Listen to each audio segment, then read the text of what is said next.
Hey guys, welcome back to the channel, and we're looking at a movie from many years ago. I think it is from 1983, and this is a movie which for a few years during my childhood made me scared of dogs because yeah, I am talking about Cujo, of course. So yeah, after watching this movie for a couple of years, at least up till like 87, I was afraid of, maybe not 87, 86 at least. I was kind of afraid of dogs.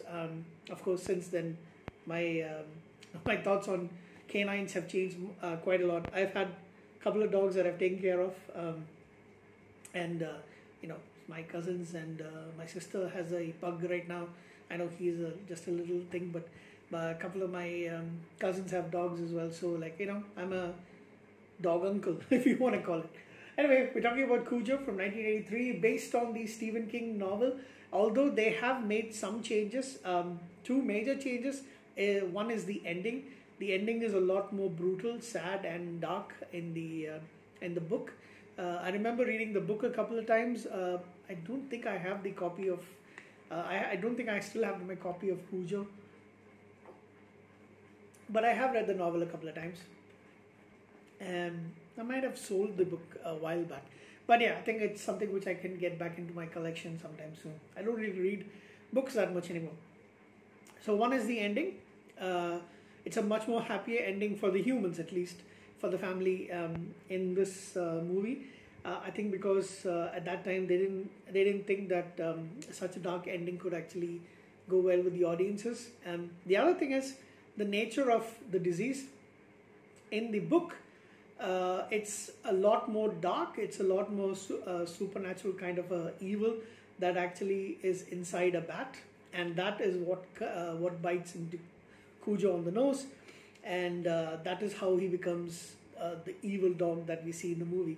In this, it's more straight up regular. Well, I would say, when I say straight up, it's more just regular old rabies that affects him, and you know, noises start affecting him really badly, and the once lovable, docile kind of dog that only runs after rabbits and things like that, once he's infected with rabies, starts attacking people and starts killing people.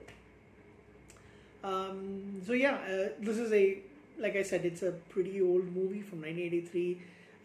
First time I watched it was probably around 1983 or so on VHS, and I think after that, I don't think I've actually watched that movie until like maybe a few years ago, like maybe like 6-7 years ago, I guess.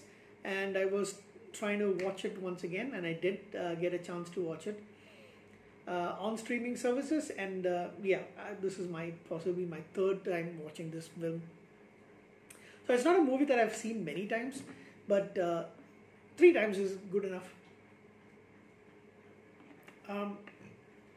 Excuse me. The movie stars Dee Wallace, a screen queen of yesteryears, of course, Daniel Hugh Kelly, and Danny Pintaro. I think Danny Pintaro is the boy. No, Danny Pintaro is the boy. So, of course, there's a great tension-filled, you know, several scenes towards the end in which Cujo basically has the mother and son, the young boy, trapped in the car for I think it's over a course of a couple of days, and she, like, you know, it's very hot. It's a very hot summer. Although I believe that I remember reading that to be honest, it wasn't actually hot during the time they shot it. It was actually kind of very cool, and they had to pretend to actually have. You know, to make it feel like their boy was actually you know, getting problems with heat stroke and all that stuff. So they were like stuck in the car for a long time. The boy starts having breathing issues, even stops breathing at one particular point, and his mother's got to, you know, try and get him, you know, keep him from dying. And finally, they manage to get inside the house of the owner, and she gets the weapon and shoots him. Excuse me, and shoots Cujo dead. So yeah, this is a very pretty I think this is a terrifying movie for kids, especially. I think even now, possibly, despite the fact that it is from 1983. Like I said, I mean, I think I've mentioned this before. Older horror movies don't really do much for me in terms of scariness. I mean, I admire the atmosphere created. I admire the storylines and the acting, of course, in certain cases. But this one especially, I think, does still work.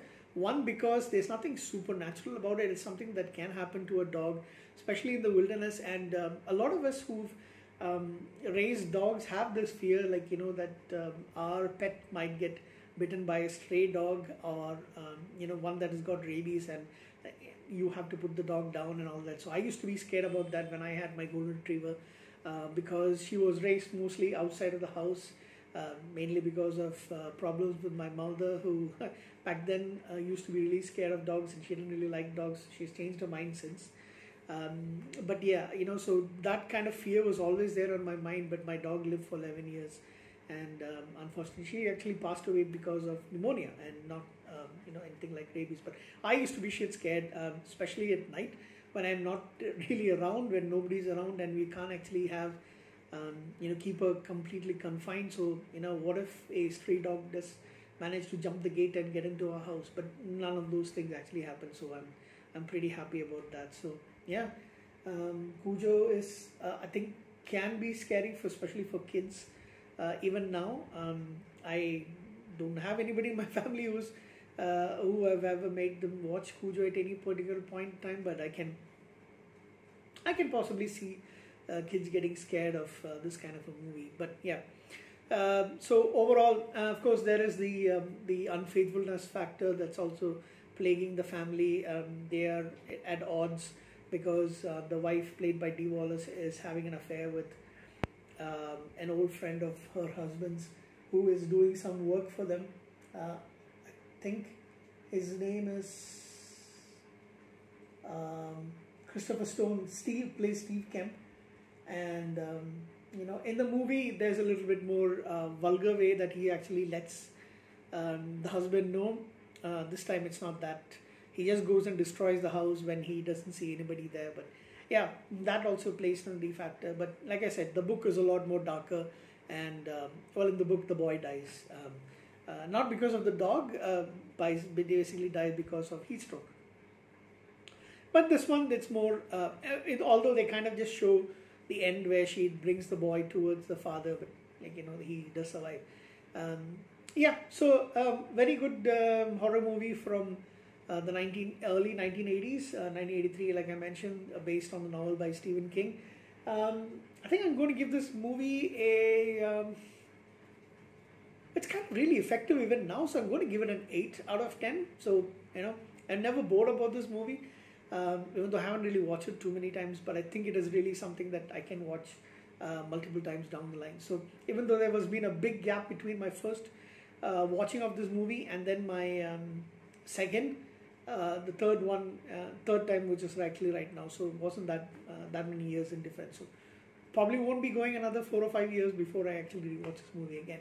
But then there's lots and lots and lots of movies to watch, and lots of television shows to watch as well. So that's it for me. 8 out of 10 for Cujo for me. Even now, pretty effective, especially if you have kids. Thank you.